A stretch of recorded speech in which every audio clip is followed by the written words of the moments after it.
할렐루야. 우리나라가 동계올림픽에서 선전하고 있습니다.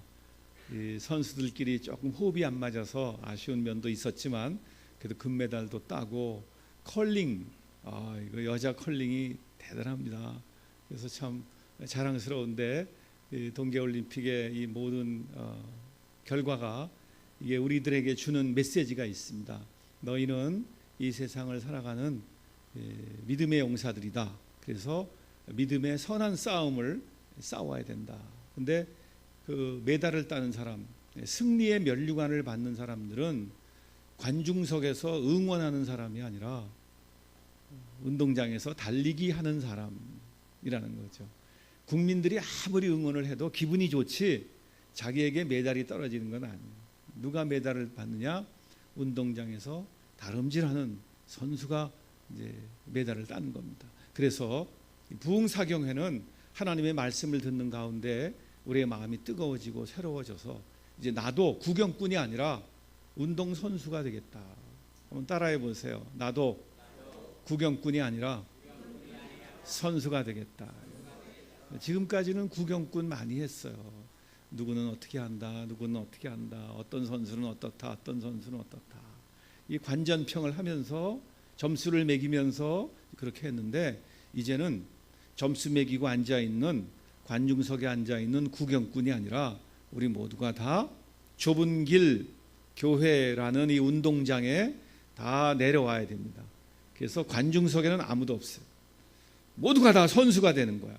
그래서 한마음 한뜻이 되어서 이 믿음의 선한 싸움을 싸우고 하나님이 주신 사명을 온전히 이루어가고 이 승리의 대결에 이 대열에 여러분 모두가 다 동참하시기를 주의 이름으로 축원합니다. 아멘. 자, 오늘 설교 제목이 치료하시는 하나님이라고 제목을 붙였습니다. 치료하시는 하나님. 그렇죠? 하나님은 우리를 치료하시는 분입니다. 오늘 우리가 읽은 이야기는 너무나도 유명한 이야기입니다. 하나님께서 애굽에서 고생하고 있는 이스라엘 백성들을 불쌍히 여기시고 그들을 인도해 내십니다. 그래서 하나님이 어떤 분인지를 나타내 주시고 또 모세를 부르셔서 그 주저하고 또 어떻게 보면 민기적거리고 그러고 있는 모세를 딱 잡으셔가지고 그에게 용기를 주시고 또 그를 새롭게 해주시고 또 그에게 사명감을 불어넣어 주셔서 그를 보내셔서 이제 애굽 거기서 이스라엘 백성을 이끌어내는 이 출애굽의 역사를 이루어 가십니다. 이 출애굽의 이야기는 이스라엘 백성이 애굽에서 광야를 거쳐 가나안 땅에 들어가는 이야기지만 그건 그림자고 그 이야기를 통해서 우리에게 주어지는 메시지는 뭐냐? 죄와 세상과 사망에 빠져있는 불쌍한 영혼들을 어린 양의 보혈로 예수 그리스도의 피로 그들을 구원해 주시고 그들로 하여금 홍해를 건너서 다시 말하면 물을 통과해서 이게 침례라 그랬습니다. 침례를 받음으로 광야에 나가서 그리고 가나안 땅을 향해 가는 칭의와 성화와 영화의 과정이 바로 이 출애굽의 이야기입니다. 그래서 제가 부흥사경을 처음 시작하면서 철로 역정이 바로 이 출애굽기의 이야기다라고 시작을 했습니다. 그렇습니다. 우리는 하나님의 은혜로 부름을 받아 성도의 길을 걸어가고 있는 순례자들입니다. 인생은 나그네 길입니다. 잘못하면 방랑자가 되어버립니다. 어디로 가는지 왜 가는지 어떻게 가야 할지 모르고 있는 방랑자입니다.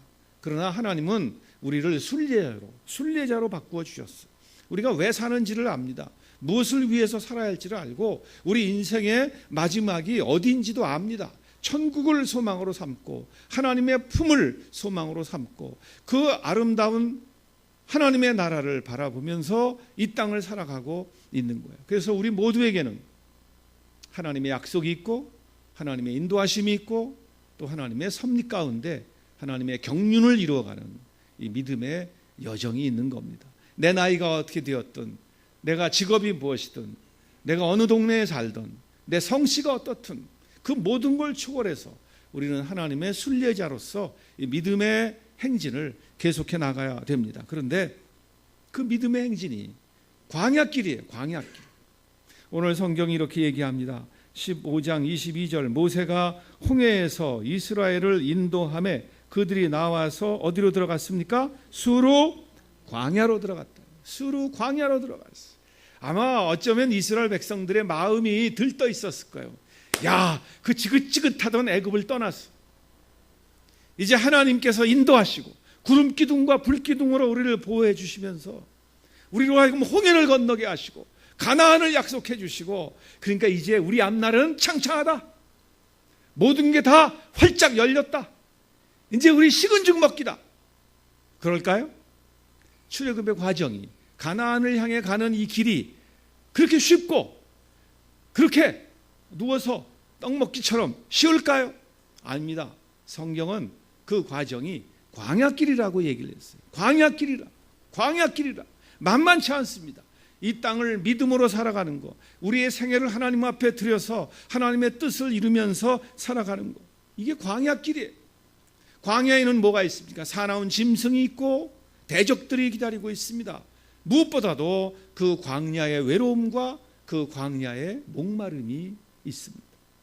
광야의 목마름, 이것이 기독교 진리의 아이러니예요. 예수 믿으면 복받고, 예수 믿으면 건강하고, 예수 믿으면 잘되고, 예수 믿으면 걱정 근심 사라지고, 예수 믿으면 소망이 있고, 예수님 믿으면 기쁨이 충만하고, 예수님 믿으면 평안이 주어지고, 예수님 믿으면 모든 짐이 벗겨지고. 맞습니다. 근데 예수님께서 말씀하시기를 뭐라 그러셨냐면, 수고하고 무거운 짐진 자들아 다 내게로 오라, 내가 너희를 쉬게 하리라. 그러면서 동시에 너는 내게 와서 배우라. 근데 그 다음, 내 멍에는 쉽고 가벼움이라. 수고하고 무거운 짐진다. 지금까지는 이 세상 욕심에 휩싸였어. 이 세상의 눈이 어두워서 물질의 멍에, 명예의 멍에, 지식의 멍에, 쾌락의 멍에를 메고 이 세상을 허덕이면서 살았어. 이게 수고하고 무거운 짐진 자, 거기다가 죄의 멍에까지, 심판의 멍에, 사망의 멍에까지 메고 살아가고 있는 이 불쌍한 영혼들을 우리 주님이 보시고, 수고하고 무거운 짐진 자들아, 애굽에서 고생하고 있는 이 이스라엘 백성들을 보시고, 수고하고 무거운 짐진 자들아, 나를 따라온다. 그들이 출애굽했어. 근데 그 출애굽한 그들 앞에 기다리고 있는 것은 광야였어. 그래서 예수님은 제자들을 부르실 때 말씀하세요. 네가 나와 함께 이 쓴 잔을 마실 수 있겠느냐? 네가 나와 함께 이 십자가를 질 수 있겠느냐? 네가 나와 함께 이 고난을 받을 수 있겠느냐? 초대교회 성도들은 예수님 믿고 구원받았지만, 예수님 믿고 구원받았다고 신앙 고백을 하는 그 순간 그들은 언제 잡혀갈지, 언제 죽임을 당할지 모르는 그런 로마 제국의 박해 앞에 노출됩니다. 그래서 초대교회 성도들은 어떤 사람을 만나서 뭔가 마음에 느껴지면 조용히 바닥에다가 물고기 한 마리를 쓱 그리는 거예요. 물고기, 익투스, 예수 그리스도 하나님의 아들, 우리의 구세주, 물고기 한 마리를 쓱 그리면 그걸 본 사람이 자기도 물고기 한 마리를 쓱 그리는 거예요. 이게 암호처럼 예수 그리스도 하나님의 아들, 나의 구세주라는 고백을 쓱 하면 옆 사람도 그걸 보고 나도 그 믿음이 있습니다, 형제요, 자매요 하면서 인사하는. 초대교회 상황을 한번 상상해 봅시다. 카타콤에 모여서 숨죽이면서 큰 소리로 기도도 못하고 찬송도 못 부르면서 거기서 하나님의 음성을 들으면서 예수님의 이야기를 들으면서 예배하고 있어. 광고 시간이 되었어. 한 사람이 나와서 광고를 합니다. 여러분 잘 아시는 대로 지난 화요일 토마스 형제가 순교를 당했습니다. 그 가족을 위로해 주시기 바라고, 우리 믿음 약해지지 말고 힘을 냅시다. 다음 목요일은 소피아 자매가 순교하기로 예정이 되어 있습니다. 이런 광고가 초대교회의 광고였어. 왜 그렇습니까? 신앙의 길은 어떤 면에서 광야길이에요. 광야. 자, 이스라엘 백성들이 출애굽해서 홍해를 건너왔는데 그들 앞에 기다리고 있는 건 광야였어. 자, 이제 이 말씀으로 여러분들을 초대합니다. 자, 이제부터 여러분 인생길 앞에, 여러분들의 신앙 여정 앞에, 교회 생활 앞에, 주님의 백성으로 살아가는 우리들 앞에 광야가 있다. 광야가 있다. 우리 젊은이들, 신앙으로 사는 여러분들의 인생 앞에 광야가 기다리고 있다. 어떻게 하시겠어요? 그 광야로의 초대, 나와 함께 광야로 들어갈 수 있겠느냐? 이게 우리 주님의 초대예요. 이게 신앙 여정으로의 초대예요. 어떻게 하시겠어요? 네. 믿음 있는 자, 참된 믿음 있는 자들이 대답하는. 예수님 앞에 많은 사람들이 다가왔지만 많은 사람들이 떠나갔어. 심히 어렵도다. 심히 어렵도다. 나는 이 멍에를 싣기 싫다. 나는 그 광야길을 걷기 싫다. 그래서 떠나갔어. 그러나 정말 주님을 사랑하고 정말 하나님께 은혜를 입고 진정한 믿음을 가진 사람들은 선뜻 네, 제가 그 광야길로 가겠습니다. 이게 예수님이 산상수훈에서 말씀하신 많은 사람들이 넓은 길로 가고 있다. 넓은 문으로 들어가고 있다. 그러나 너희는 좁은 문으로 들어가라. 너희는 좁은 길로 가라. 여러분, 좁은 길로의 초대, 광야로의 초대, 고난으로의 초대, 십자가로의 초대. 나와 함께 고난을 받자. 복음과 함께 고난을 받으라. 여러분들, 오늘 아침 그 주님의 초대에 어떻게 응답하시겠어요? 예, 제가 기꺼이 광야로 가겠습니다.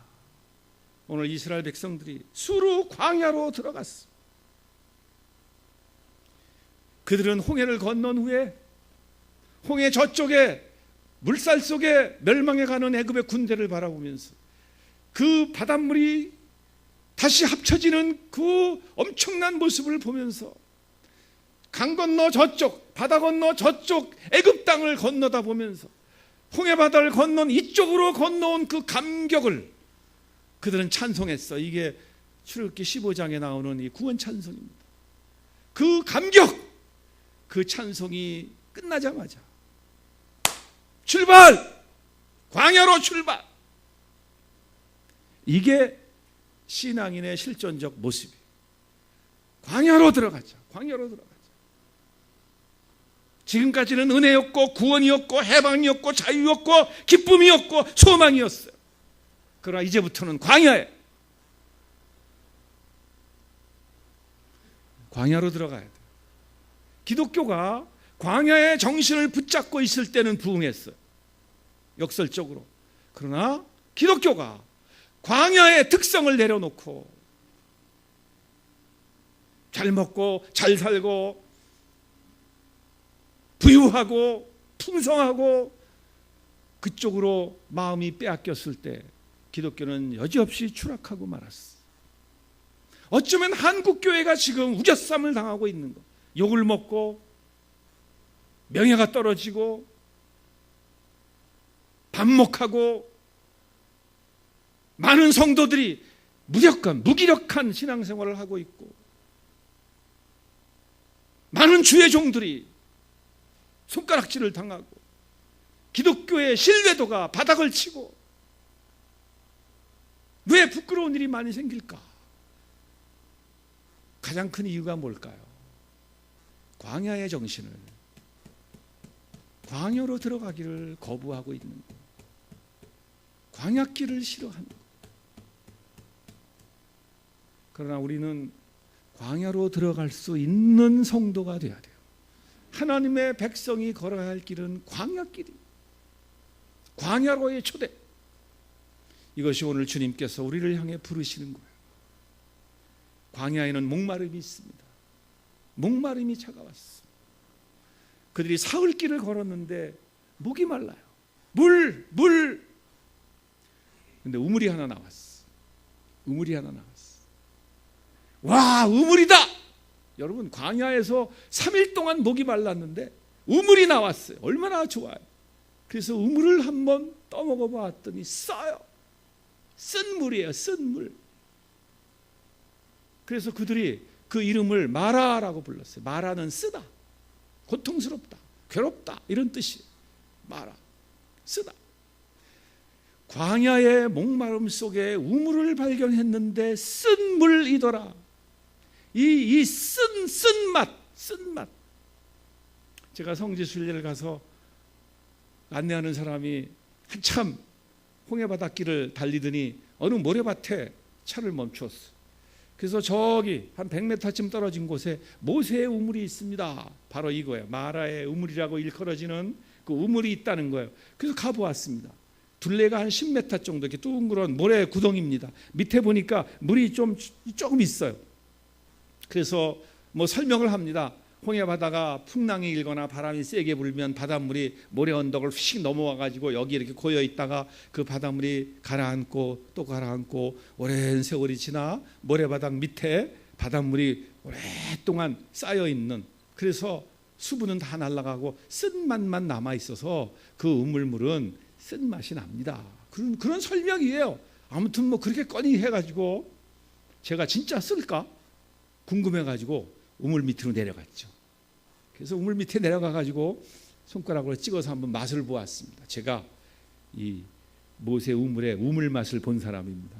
딱 찍어 보았더니 정말 소태같이 써요. 야, 옛날 이스라엘 백성들이 이 우물을 발견했을 때 감격, 그리고 물을 마셨을 때 그 실망감, 그게 팍 느껴지는 거예요. 야, 원망할 만도 했겠다. 원망할 만도 했겠다. 자, 중요한 것은 우리 인생길에, 신앙으로 살아가는 우리 인생길에 쓴 물이 다가온다는 사실이에요. 쓴 맛을 볼 때가 있다는 사실. 저도 목사지만 된통 쓴 맛을 본 경험이 있습니다. 장로님에게는 쓴 맛이 없었을까요? 안수 집사님에게는 맨날 단말만 있었을까요? 성도님 여러분, 어떻습니까? 신앙생활 하는데, 하나님 믿고 사는데 쓴맛이 없었을까? 종종 경제적인 쓴맛을 볼 수도 있고, 인간관계의 쓴맛을 볼 수도 있고, 육체적인 건강의 쓴맛을 볼 수도 있고, 가정생활의 쓴맛을 볼 수도 있어. 학생들은 공부하는 과정에, 취업 과정에 쓴맛을 볼 수도 있어. 직장에서 쓴맛을 볼 수도 있어. 심지어 교회 생활에서도 쓴맛을 볼 수가 있어. 시원한 우물물을 기대했는데 쓴 물이 왔어. 이 쓴맛을 보았을 때 어떻게 하시겠어? 릭 워렌 목사님이라고 새들백 교회 목사님인데, 목적이 이끄는 교회 뭐 이런 책을 쓰신 분입니다. 근데 그분이 이런 말을 해요. 바닷가에 가서 서면 파도가 밀려오는 것을 볼 수 있다. 그 파도가 밀려오는 것 자체를 우리가 어떻게 막을 수는 없다. 그러나 그 파도 앞에 그 파도를 대하는 사람들의 모습은 다르다. 어떤 사람은 바닷가에서 얼쩡거리다가 파도가 휙 밀려오면 그걸 피하느라고 그 파도에 휩쓸려서 그냥 모래바닥에 콕 처박히는 사람이 있는가 하면, 어떤 사람은 서핑이라고 그러죠. 널판지 하나 들고 파도를 향해 달려나가서 오히려 그 파도를 탁 타고 올라가는 사람이 있어. 그 사람은 파도가 크면 클수록 더 신나요. 왜 똑같은 파도를 맞이하는데 어떤 사람은 파도에 휩쓸리고 어떤 사람은 그 파도를 타고 올라가는가? 그러면 그분은, 우리는 이 세상에 파도가 밀려오고 있는 그 현장 앞에 서 있다. 종종 바람이 불고 있어. 폭풍이 일고 있어. 인생의 쓴맛이 다가오고 있어. 광야의 목마름이 다가와. 자, 그 앞에서 우리가 어떻게 해야 할 거냐 이거죠. 목마름과 쓴맛 그 자체를 우리가 피할 수 없어요. 왜냐하면 우리는 죄인이기 때문에 그래요. 구원받았어도 죄성이 있는 죄인이기 때문에 그래요. 우리가 구원받은 죄인이, 의롭다 인정함을 받은 죄인이에요. 하나님 앞에 우리의 신분은 의인이에요. 그러나 우리의 실존은 죄인이에요. 그렇기 때문에 우리에게 있는 죄성이 우리를 죄악으로 이끌어가요. 사도 바울이 그걸 고백했어요. 오호라 나는 곤고한 사람이로다. 이 사망의 몸에서 누가 나를 건져내겠느냐. 우리에게 있는 죄성이 우리를 하여금 인생의 쓴맛을 보게 뿐만 아니라 우리가 살고 있는 이 세상이 만만치 않습니다. 이 세상 가운데 살고 있기 때문에 우리가 세상에 속하지는 않았지만 세상에 살고 있기 때문에 이 세상에 물결이 있어요. 그래서 이 세상의 물결 속에 우리가 쓴맛을 볼 수가 있어요. 또한 우리를 노리면서 우리를 우는 사자와 같이 삼키려고 도전해오는 그 악한 영들, 마귀와 사탄과 귀신들의 역사가 우리로 하여금 쓴맛을 보게 해요. 그들은 종종 우리의 마음을 흔들고 우리의 삶을 흔들고 우리의 건강을 흔들고 우리의 사업을 흔들고 그 악한 영의 역사 때문에 우리가 쓴맛을 볼 수 있어요. 아주 드물게 종종 하나님께서는 살아가는 심령을 더 견고케 하시려고 어떤 때는 그를 시험하실 때도 있어. 아브라함을 시험하시면서 네 아들을 제물로 바치라고 명령하셨어. 이게 전형적인 시험이에요. 하나님이 이삭을 제물로 받기를 정말 죽이기를 원하신 게 아니라 아브라함을 시험하신 거예요. 왜? 아브라함을 그 시험을 통해서 그의 믿음을 입증할 수 있는 기회를 주시는 게 이게 시험이에요. 그래서 하나님은 쓰시려고 할 때 시험을 주실 때가 있어요. 그러나 그 시험 자체는 위기예요. 그 시험 자체는 쓴 맛이 여러 이유로 우리에게 목마름과 이 쓴맛이 다가올 때가 있어. 그러나 그 쓴맛 자체, 그 목마름 자체보다도 그 문제 자체보다도 그 문제 앞에 어떻게 하느냐가 더 중요합니다. 참된 신앙인은 문제를 피하려고 하지 않고 그 문제와 맞닥뜨려서 그 문제를 해결해 나가는 사람이 참된 신앙입니다. 자, 이 쓴물 앞에 어떤 반응이 있었을까요? 23절을 보세요. 마라에 이르렀더니 그곳 물이 써서 마시지 못하겠으므로 그 이름을 마라라 하였다. 그러면서 24절 백성이 모세에게 원망하여 이르되 우리가 무엇을 마실까? 백성들의 반응은 원망이었어. 원망. 그런데 그 다음 절 25절 보시면 모세가 여호와께 부르짖었더니 모세의 반응은 부르짖음이었어. 자, 똑같은 목마름과 똑같은 쓴물 앞에 왜 백성들은 원망하고 모세는 부르짖었는가? 이게 반응의 차이예요. 자, 여러분들은 이 두 가지 반응을 보면서 여러분들이라면 어떻게 반응하시겠어요? 둘 중에 하나예요. 원망하든지 불평, 불만, 시비하든지 아니면 부르짖든지. 이 둘 중에 하나밖에 택할 수가 없을 텐데 자, 여러분들은 어떤 반응을 보이시겠어요? 여기 원망이란 말은 아주 특수한 단어입니다. 원망이란 단어는 단회적 사건이 아니라 반복적이고 지속적 사건을 의미합니다. 쓴물을 마시면 아싸 태태태 이거는 누구나 당연히 나타내는 반응입니다. 그건 원망이 아닙니다. 그것은 그냥 감정의 진술입니다. 근데 원망은 뭐냐 하면 아싸 에이씨 왜 써? 누가 여기로 인도해가지고 써. 자, 생각해 보십시오. 이스라엘 백성들이 60만 명, 남자 장정만 60만 명이 홍해바다를 건넜습니다. 여인들과 어린아이들까지 합치면 200만 명이 홍해바다를 건넜습니다. 이 마라의 우물은 작은 우물 하나입니다. 누군가가 그 우물 맛을 보았을 거예요. 그러면 나머지 200만 명 중에서 한 10명은 그 맛을 보았겠죠. 그러면 나머지 199만 9,990명은 그 맛을 아직 안 보았어요. 그런데 그 쓴맛을 본 사람이 써 목말라 모세 왜 우리를 이 물 마시게 하는 거야? 우리를 목마르게 하려고 홍해바다를 건너게 했어. 하나님 도대체 어떻게 된 거예요? 자, 이게 지속적 원망이라는 거예요. 그러니까 한 사람의 원망은, 소수의 원망은 나머지 공동체에 속한 나머지 모두를 오염시키고 전염시키는 거예요. 성경에서 말하는 그 백성들은 모세를 원망하여 가로되라는 그 원망의 본체가 지속적이고 반복적인 전염성이 있고 오염시키는, 그래서 그 공동체 전체를 무너뜨려 버리는 원망. 그러니까 가족 중에 어떤 한 사람의 원망은 그 가정 전체를 무너뜨릴 수 있어. 교회의 어떤 사람들의 원망은 그 교회 공동체 전체를 무너뜨릴 수 있어. 작은 불씨 하나가 온 집안을 불태워버릴 수 있어. 여러분들 마음속에 스물스물 올라왔던 그 원망과 시비와 질투와 불평, 불만은 여러분들의 인격 전체를 오염시킬 수가 있어. 그래서 원망이 무서운 거야. 백성들은 원망했어. 그러나 모세는 하나님 앞에 나가 부르짖었어. 기도했어. 하나님은 원망하는 백성들을 꾸짖으시면서 모세의 기도를 들으시고 응답해 주셨어. 자, 이 하나님의 응답, 쓴 물에 대한, 목마름에 대한 하나님의 응답, 그게 무엇이었을까요? 25절입니다. 모세가 여호와께 부르짖었더니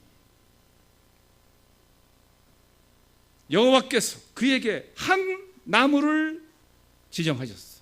저 나무를 보라. 저 나무를 물속에 던져라. 쓴 물을 단물로 바꿀 수 있는 유일한 해결책, 그들의 목마름을 근본적으로 풀어줄 수 있는 유일한 해결책, 그것은 바로 그 한 나무였어. 그래서 그 나무를 물에 던지니 물이 달게 되었다. 쓴 물을 단물로 바꾸어 주시는 하나님의 은혜와 능력, 쓴 물을 단물로 바꾸어 주시는 하나님의 유일한 방식, 그것이 바로 한 나무를 통한 역사였어. 그렇습니다. 여호와 하나님께서 한 나무를 가리키시면서 쓴 물에 던질 때 그 나무를 던지면 그 나무를 통해서 하나님이 역사하셔서 그 쓴 물이 달게 된다는 것. 자, 그러면 그 한 나무가 무엇일까요? 구약의 모든 이야기와 사건은 그림자입니다. 그럼 그 그림자의 실체가 있습니다. 자, 이 한 나무를 여러분께 보여드립니다. 베드로전서 2장 24절이에요. 베드로전서 2장 24절. 베드로 사도를 통해서 우리 하나님이 말씀해 주십니다. 베드로전서 2장 24절을 여러분과 함께 읽기를 원해요. 성경이 이렇게 얘기합니다. 예수 그리스도의 십자가를 설명하면서 예수께서 친히 나무에 달려, 베드로전서 2장 24절, 친히 나무에 달려 그 몸으로 우리 죄를 담당하셨으니 이는 우리로 죄에 대하여 죽고 의에 대하여 살게 하려 하심이라. 그가 채찍에 맞음으로 너희는 나음을 얻었나니. 예수 그리스도의 십자가, 그게 바로 그 한 나무의 실체였어.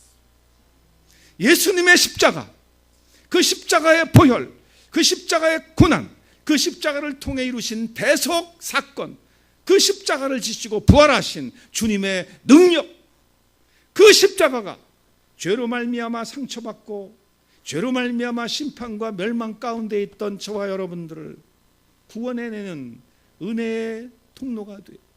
그 십자가는 우리를 죄에서 구원할 뿐만 아니라 성경이 말합니다. 저가 채찍에 맞음으로 너희는 나음을 얻었다. 우리의 영이 살아나고 우리의 혼이 치유되고 우리의 육체가 강건케 되는 거예요. 그래서 우리의 영과 혼과 육이 나음을 입는 것, 무엇을 통해? 예수 그리스도의 십자가, 그 나무를 통해서. 그렇습니다. 그래서 예수님 선포하셨어요. 내가 곧 길이요 진리요 생명이다. 내가 유일한 길이요, 내가 유일한 진리요, 내가 유일한 생명이다. 오직 예수님, 예수님만이 우리의 구주시고, 예수님만이 우리의 해결자이시고, 예수님만이 우리를 낫게 해주시고, 예수님만이 우리의 목마름을, 우리의 쓴 물을 단물로 바꾸실 수 있는 유일한 분. 천하 인간의 구원을 얻을 만한 다른 이름을 주신 적이 없어요. 현대 사회는 점점 다원주의로 가고 있습니다. 절대 진리를 거부합니다. 윤리적 규범도 거부합니다. 다양성을 추구하고 이래도 좋다 저래도 좋다. 그래서 그 다양성 자체를 진리관으로 보는 거예요. 그러나 참된 진리는 배타성과 유일성이 있어. 오직 예수님만이 우리의 해결자가 되시는 거예요. 믿습니까? 네, 그 한 나무, 그 나무만이 저와 여러분들을 살려낼 수 있어요. 그래서 하나님께서는 모세에게 그 나무를 지적하시면서 저 나무를 넣어라. 저 나무를 넣어라. 사랑하는 성도님 여러분, 예수님은 우리 인생의 모든 문제를 해결해 주시고 풀어 주십니다. 우리의 유일한 해결자이시고 치료자는 오직 예수 그리스도 그분입니다. 치료자 하나님은 이스라엘 백성들에게 법도와 율례를 말씀하시면서 그 법도와 율례를 따라 살아갈 때 너희가 질병이나 사고나 위험이나 그 모든 인생의 쓴 물로부터 벗어나서 치료받을 수 있다라고 선포하시면서 너희에게 내리는 그 모든 질병, 그 모든 아픔, 목마름, 그 모든 쓴맛을 제거해 주겠다 하시면서 나는 너희를 치료하는 여호와라고 선포해 주시는 거예요. 그렇습니다. 법도와 율례를 주셨어요. 법도가 무엇이고 율례가 무엇일까요? 법도라는 것은 원리를 말해요. 원칙입니다. 율례라는 것은 그 원칙을 상황에 실현하기 위한 방편입니다. 예를 들어 볼까요? 고속도로를 운전해 가고 있습니다. 안전하고 사고를 방지하기 위해서 100km 이상은 달리지 마세요. 100km 제한 속도, 이거는 법도입니다. 모두가 다 100km 제한 속도를 지키면서 달려야 안전합니다. 그런데 우리가 어찌 그렇습니까? 옆차가 쌩하고 가면 나도 쌩하고 가면서 120, 130 막 올라갑니다. 그러면 700m 앞에 카메라 과속 조심 메시지가 딱 뜨면 어떻게 하시겠어요? 브레이크를 슬쩍 밟습니다. 이게 율례입니다. 법도를 지키기 위한 상황 속에서 주어지는 하나님의 메시지가 율례입니다. 그러니까 법도 원칙, 율례, 그 법도를 준수하기 위한 상황적 메시지. 그래서 법도와 율례를 통해서 우리의 삶이 안정되고 우리의 삶이 규모가 있어지고 그래서 하나님 뜻에 합하게 되고 주의 뜻을 성취해 갈 때 우리는 쓴물이 단물로 바뀌어지고 목마름이 생수로 바뀌어지고 하나님의 뜻을 이루어가는 안전하고 복된 삶을, 신앙 여정을 살아갈 수가 있어요. 여기서 순리의 길은 법도와 율례를 따라 행진하는 길입니다. 우리는 올림픽 게임을 보면서 틀림없이 1등, 2등으로 들어왔는데 메달이 박탈되는 거예요. 왜? 반칙했기 때문에, 법도와 율례를 어겼기 때문에 실격입니다. 그렇습니다.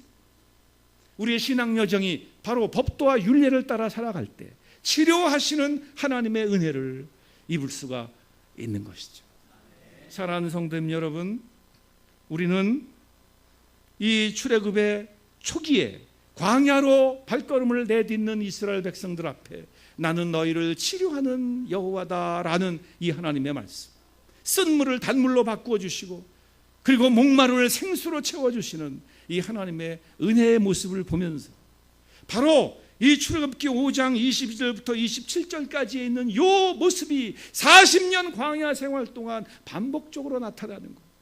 원망과 그리고 하나님의 꾸지람과 부르짖음과 하나님의 응답과 그리고 하나님의 치료하시는 은혜, 법도와 율례를 따르는 이스라엘의 행진. 자, 이것이 광야 40년 동안 다양한 모습으로 반복적으로 나타나게 되는 것입니다. 이스라엘 백성들은 치료하시는 하나님을 경험했어요. 그리고 맨 마지막 27절입니다.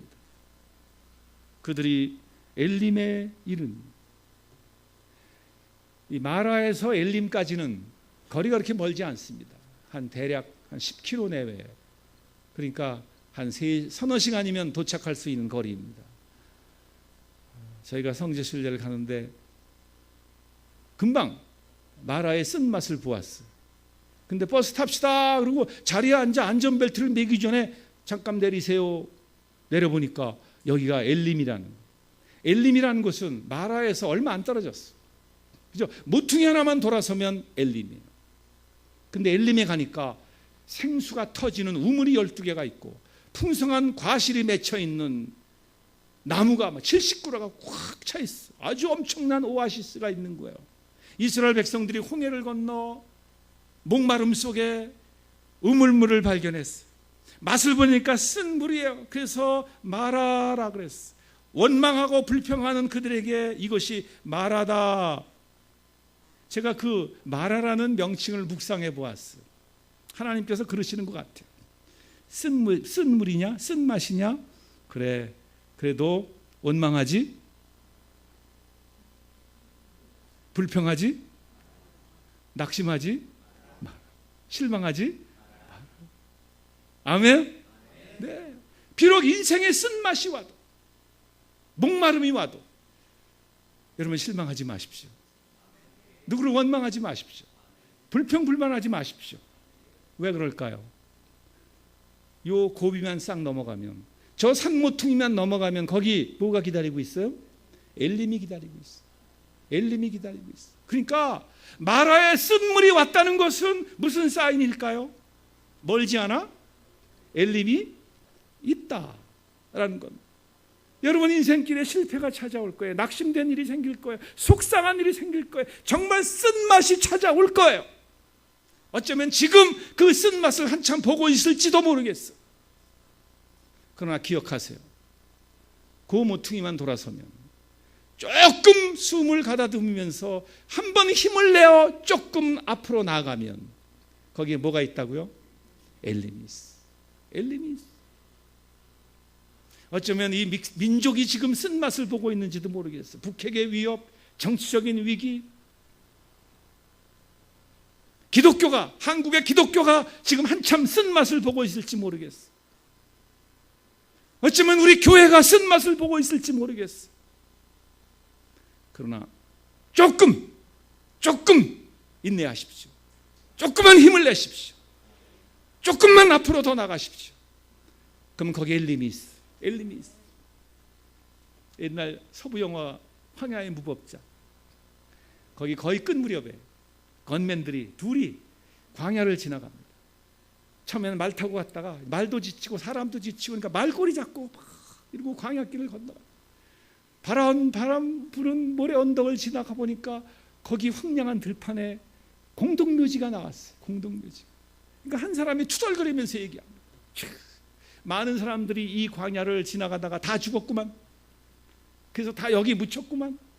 우리도 여기서 죽을 수밖에 없을 거야 하면서 모래바닥에 푹 주저앉았을 때 한 사람이 힘을 내 일어나면서 힘내 공동묘지가 있다는 것은 마을이 멀지 않다는 사인이야.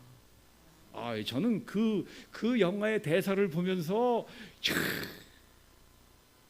혹시 우리 앞에 황량한 공동묘지, 이 쓰디쓴 이 현장이 우리 앞에 있을지 몰라요. 그러나 거기서 주저앉으면 안 돼요. 원망하면 안 돼요. 오히려 힘을 내었어. 아니다. 마라가 있는 것은 엘림이 있다는 증거다. 오히려 더 힘을 내시는 하나님의 약속이 되시기를 주의 이름으로 축원합니다. 지금 몸이 불편하십니까? 네. 조금 힘내시면 건강이 찾아옵니다. 지금 사업이 조금 어렵습니까? 예, 하나님이 곧 엘림의 은혜를 주실 줄로 믿습니다. 여러분 삶 속에 뭔가 풀리지 않고 답답합니까? 네. 조금만 기다리십시오. 좀 더 기도하시고, 좀 더 인내하시고, 좀 더 충성하시고, 좀 더 부르짖고, 좀 더 주님 앞에 나오십시오. 앞으로 나가십시오. 엘림이 있습니다. 엘림이 있습니다. 여러분 자녀들 앞에 엘림이 있을 줄로 믿습니다. 여러분 가정에도 엘림이 있습니다. 여러분 사업에도 엘림이 있습니다. 우리 교회에도 엘림이 있습니다. 조금만 더, 한 발자국만 더. 그래서 우리는 우리 인생길에 쓴물을 만나게 된다면 어떻게 할 건가? 신앙 여정에는 당연히 광야의 목마름이 있음을 알고 우리는 제자도를 포기하지 말고 좁은 길로 나아가자는 이 신앙 정신을 결코 내려놓지 말고 그 하나님의 원리를 붙잡고 살아가야겠어. 원망하거나 불평하지 않고 해결자이신 주 예수 그리스도, 오직 주 하나님만을, 여호와 하나님만을 바라봐야겠어요. 문제 뒤편에 반드시 해결책이 있음을 믿어야겠어요. 쓴물이 찾아온 곳은 곧 뒤이어 생수가 터져 나온다는 사실을 믿고 인내하시기를 축복합니다. 나는 결코 인생의 쓴물 앞에 좌절하지 않겠다. 나는 결코 목마름을 주저하지 않겠다. 나는 광야길을 두려움 없이 나가겠다. 그리고 나아가 우리 주변에 쓴물을 만나 고통당하고 있는 우리 이웃들에게, 그 사람들에게 주 하나님의 치료자 되심을, 해결자 되심을 선포하고 그들에게 엘림이 예비되어 있음을 기대하면서 주님 앞에 나오도록 말해주는 이 복음의 전달자가 다 되어야 할 것입니다. 여호와 하나님은 우리의 치료자이십니다. 내 육체의 치료자, 내 마음의 치료자, 내 영혼의 치료자, 내 인생의 치료자, 우리 교회의 치료자, 이 민족의 치료자가 되십니다. 인류의 영원한 치료자가 되십니다. 신앙여정은 광야길이라고 그랬습니다. 광야길은 원래 목마른 길입니다. 쓴물이 다가올 때가 있습니다. 당연합니다. 그러나 그 쓴물 앞에 어떤 반응을 보이느냐가 중요합니다. 쓴물이 왔다고 원망하지 마라. 그렇게 하지 마십시오. 자, 옆 사람에게 한번 축복해 주세요. 얘기해 주세요. 쓴물이 왔다고, 목마름이 왔다고 낙심하거나 원망하지, 그 다음에는 마라. 쓴물이 왔다는 것은, 한번 또 얘기해 주세요. 쓴물이 왔다는 것은 멀지 않아 엘림이 있다는 증거다. 아멘. 믿습니까? 믿습니까? 할렐루야. 우리를 치료하실 우리 주님, 주의 법도와 율례를 따라 이 신앙 여정을 잘 완수하셔서 모두가 다 가나안 땅에, 예비된 가나안 땅에 넉넉히 들어가는 은혜가 충만하시기를 예수님의 이름으로 축원합니다. 축원합니다. 어제, 그제, 오늘 3일 동안 여러분과 함께 출애굽기 앞부분을 같이 상고해 보았습니다. 하나님께서 이런 귀한 은혜를 주신 것에 대해 감사하고, 그동안 참 풍성한 사랑의 교제를 나누어 주시고, 또 아름다운 식탁을 제공해 주시고, 숙소도 제공해 주시고, 또 웃는 모습으로 교제해 주시고, 그렇게 따뜻하게 맞아 주셔서 감사하고, 또 저의 제자지만 친구입니다. 사랑하는 김상배 목사님, 이렇게 목회하시는 성도님들 참 너무 좋습니다. 김상백 목사님의 풍채만큼 여러분들도 풍성하십니다. 제가 예화로 들었지만 우리 주님께서 우리 김상백 목사님 세게 굴려주실 때 장로님부터 시작해가지고 잘 넘어지시기를 주의 이름으로 축원합니다. 그래서 스트라이크, 또 스트라이크, 또 스트라이크, 그러면 뭐죠? 터키. 2018년 꼭 터키 드시기를 주의 이름으로 축원합니다. 할렐루야. 감사드리면서 저의 모든 설교 사역을 마치겠습니다. 같이 한번 기도합시다. 사랑이 많으신 주님, 감사합니다. 부족한 종을 이 귀한 교회에 보내주셔서 신년 부흥사경회로 출애굽기의 말씀을 상고하게 해주셔서 감사합니다. 주님이 귀한 주의 백성들을 눈동자처럼 지키시고 사랑해 주시고, 이제 애굽에서 이를 이끌어내어 가나안 땅 도달할 때까지 비록 광야길이지만 저들이 믿음으로 행진할 수 있도록 늘 챙겨주시고 인도해 주시고, 사랑하는 주의 종 김상배 목사님 통하여 귀한 장로님과 안수 집사님들, 여러 권사님들, 재직들과 함께 모든 성도들이, 모든 젊은이들이 한마음 한뜻이 되어서 주의 영광 높이면서 이 믿음의 행진을 성공적으로 마칠 수 있도록 우리 주님께서 함께하여 주시옵소서. 비록 이 여정에 목마름이 있고 쓴물이 다가온다 하더라도 인내하면서 믿음으로 극복하면서 믿음의 선한 싸움 싸우고, 해결자이신 치료자이신 예수님 여호수아 꽉 붙잡고, 그리고 여호와 하나님 꽉 붙잡고 그의 인도함을 따라서 승리하는, 쓴물을 단물로 바꾸어 주시고 목마름을 생수로 채워 주실 우리 주님을 의지하며 살아가는 저희들 모두가 되게 하여 주시옵소서. 곧 엘림을 허락하여 주시옵소서. 곧 엘림에 도달하도록 인도해 주시옵소서. 감사드리며 예수님의 이름으로 기도하옵나이다. 아멘.